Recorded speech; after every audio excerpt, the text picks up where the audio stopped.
Good morning, girls. In the previous classes and all, we have studied the software architecture and the importance of software architecture. Okay. In this class, we are going to study about predicating system quality. You know what is predicate?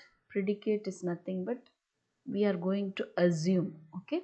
So in this, we are going to study about the quality of the system. Okay, how it is going to work, how much effective way it is going to give the solutions. Okay, the next one is the influencing the organizational structure.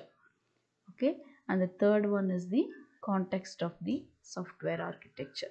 These are the three topics we are going to study in this class. Here in this slide, we are going to study about the detailed information about predicating system qualities. Predicating means calculating. Okay, so the software architecture not only filling the qualities, but it is in the predictable way, calculatable way.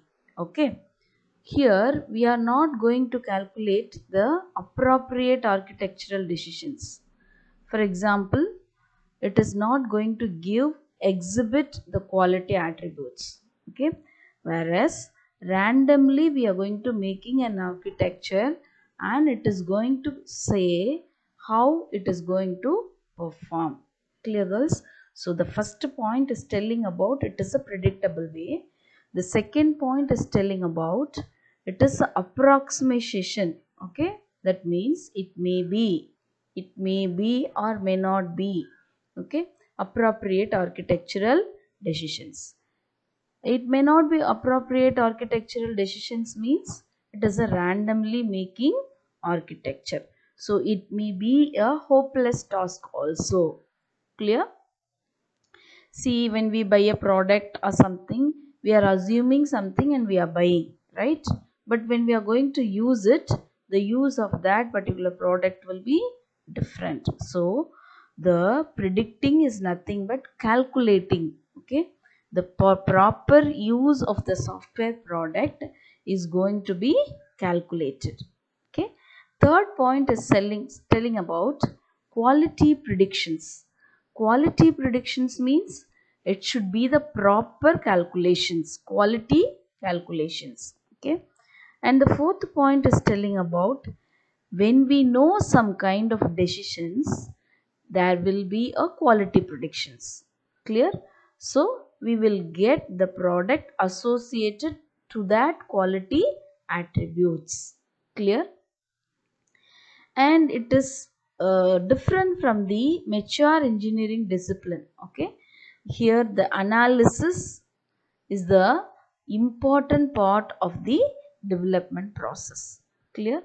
So how far we are designing this in an earlier way, it will give the proper product according to that. Okay, see, for example, when you are executing a plan, if you are making a plan earlier, it will be executable in a easier and a proper way. The same way, the earlier you can find a problem in your design is the cheaper and easier. Clear?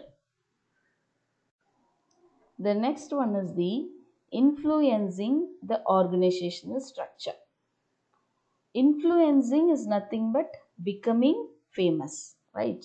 So when the architecture structure, that means organizational structure, becomes the famous, it will tell lot of informations.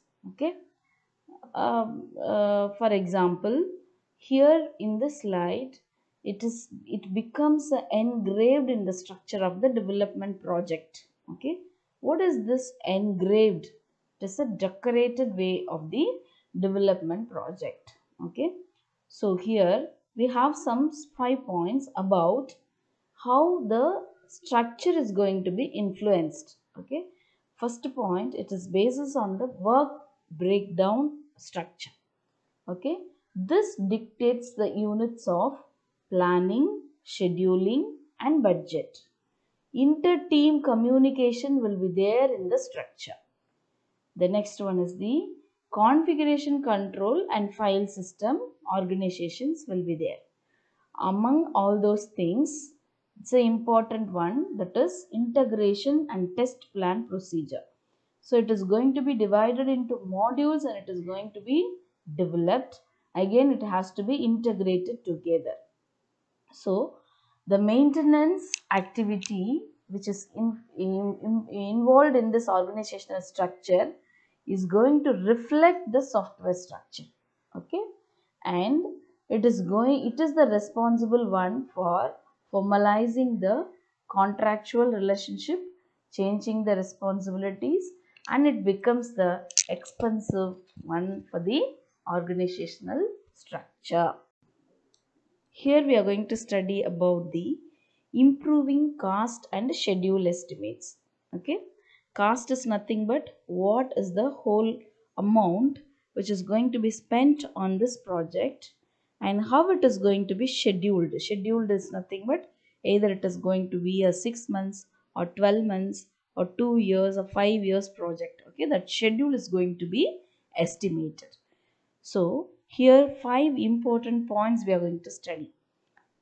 First point is about the for the project manager or a software architect in a company, it is an important work. It is an important tool. Okay.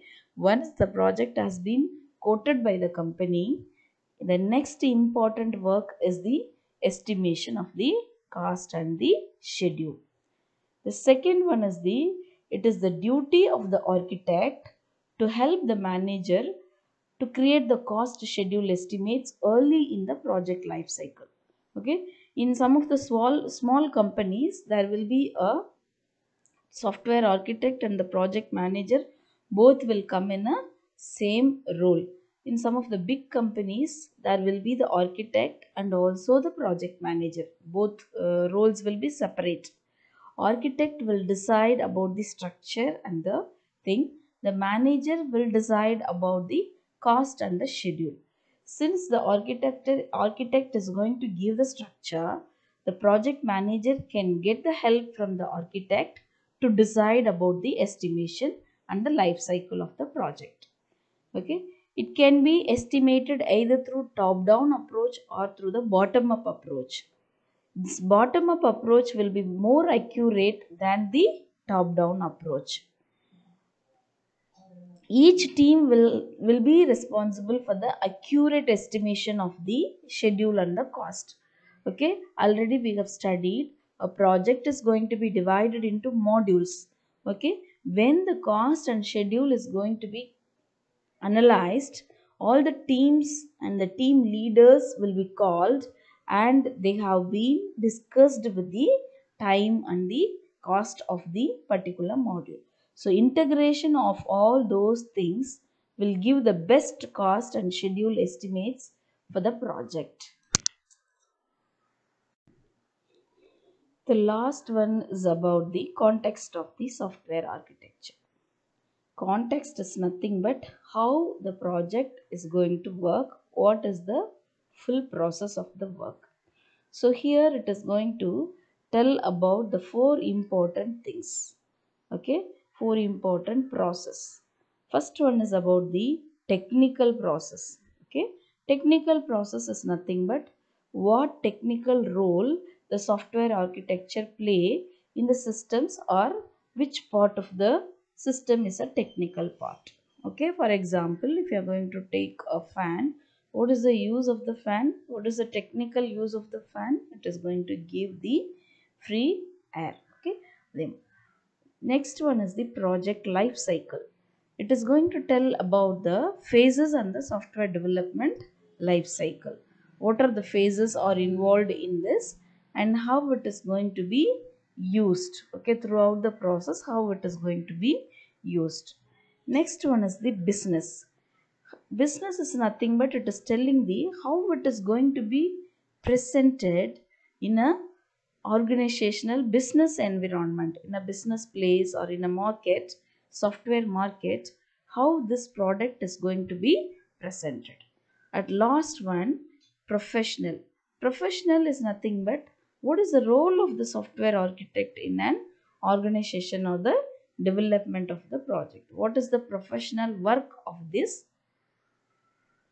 software architect. So here in this slide, we studied about the context of the software architecture. So software architecture contexts are involved in four important processes: technical, project life cycle, business and professional. In the previous slide, we studied the context of the software architecture.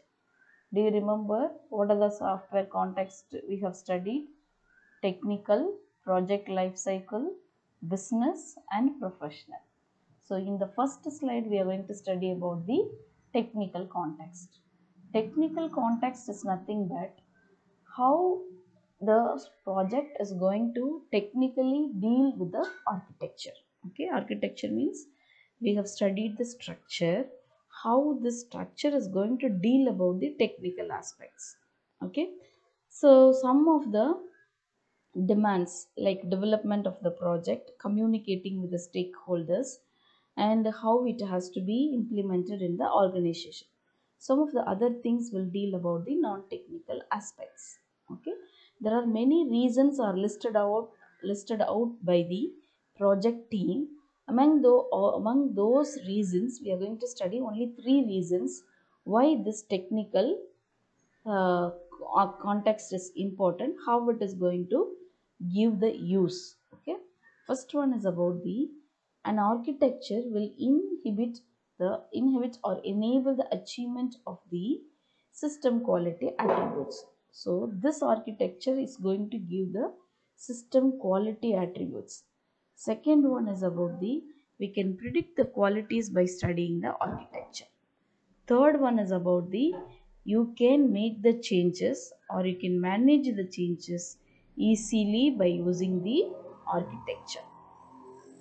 So among the four contexts, we have studied only one context that is technical context. Okay, the remaining we will study in the remaining classes.